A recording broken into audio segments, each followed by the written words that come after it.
On 3rd September 2025, in a major GST reform, the Government of India announced significant tax cuts in the GST rates. It introduced a special 40% GST rate for cars, superseding the previous 28%. And while on paper it might seem like a tax increase, it is actually making cars more affordable. Let me explain it to you. Earlier, there used to be 4 GST slabs, or should I say, the current GST slabs are 5%, 12%, 18%, and 28%. And cars used to be under 28% tax bracket. But in a historic GST overhaul, the government has decided to cut the current 4 slabs into 2. It scrapped the 12% and 28% GST rate and introduced a new 40% rate for same and super luxury goods. From September 22nd onwards, there will be 3 GST slabs: 5%, 18%, and 40%. If we talk about cars in particular, earlier cars used to be taxed at 28%, but now small cars will be taxed at 18% and bigger cars will be taxed at 40%.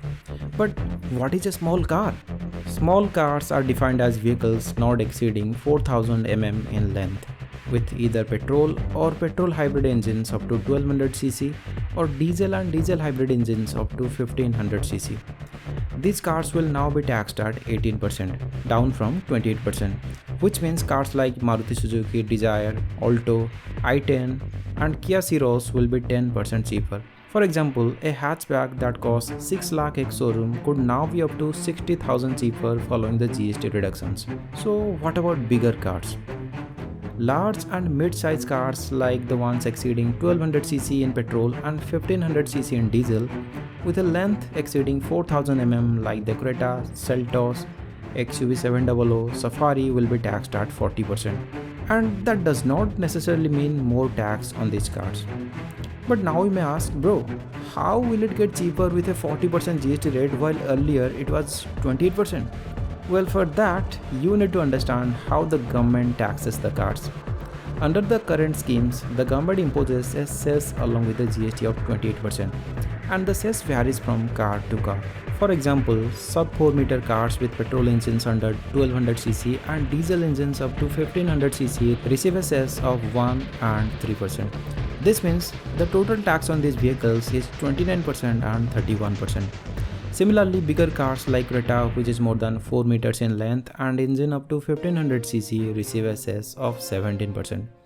This means we are paying a total of 45% tax on it, and SUVs like the Fortuner receive the highest cess of 22%, which makes the total tax 50%. But now, as per the government, bigger cars will be taxed at 40% and there will be no cess. So it's not just mass market cars that gets cheaper. Cars above 4 meters in length and with engine capacity exceeding 1500cc will see price cuts. Cars such as Hyundai Creta, Kia Seltos, Tata Harrier, Mahindra XUV 700 and Mahindra Scorpio N are set to benefit from this. For the automobile sector, which has been facing dull sales, these tax cuts are like festival booster dose. That's all from today's video. I hope you found this insightful. If yes, then please subscribe to my channel for more such videos. Thanks for watching. I'll see you in the next video.